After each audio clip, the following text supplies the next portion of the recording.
A new study published over the holidays is the latest to paint a dismal picture on how much congestion is costing Ontarians. According to the Canadian Centre for Economic Analysis, lost economic opportunity in the GTHA due to congestion totaled more than $10 billion last year, rising to more than $47 billion when factoring in social impacts like stress, lowered life satisfaction, and reduced well-being for commuters. The Ontario Trucking Association responding to the figures, saying it may even be a conservative estimate. You know, we have about 120,000 Class 8 vehicles, so that's your tractor trailers in the province of Ontario. Every time those vehicles are delayed by 1 hour, that's about $9 million in additional cost to the supply chain. As far as, some things that could be, solutions from your perspective, what would you say might be something we should be doing?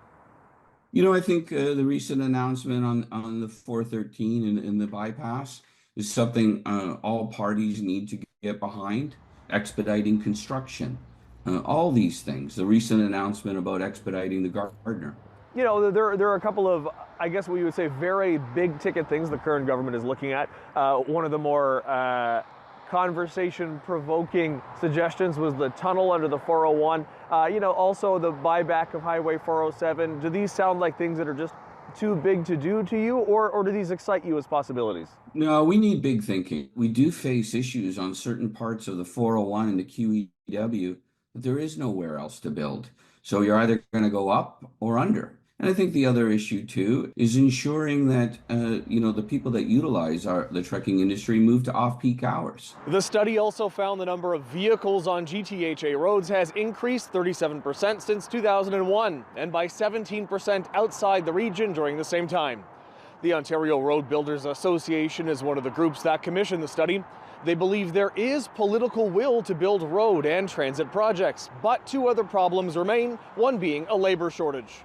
Every industry is feeling a pinch of labor, but given enough runway, our industry absolutely can be there to answer the bell to build this infrastructure. But then he says there is another big problem, adding time and cost to road and transit projects. Frankly, many of our processes with respect to approvals and getting projects off the ground are redundant. He adds the scale of the issue is different by region and warns for the most part it's getting worse. For example, in Toronto is a very different business landscape than working in Peel region or York region. Our experience, our industry's position that it is getting harder to deliver infrastructure. And what about proposals to add congestion charges to some roads?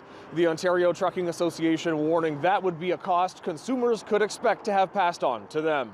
All you're doing with congestion pricing is increasing the cost of consumer goods and manufacturing. For City News, I'm David Zura.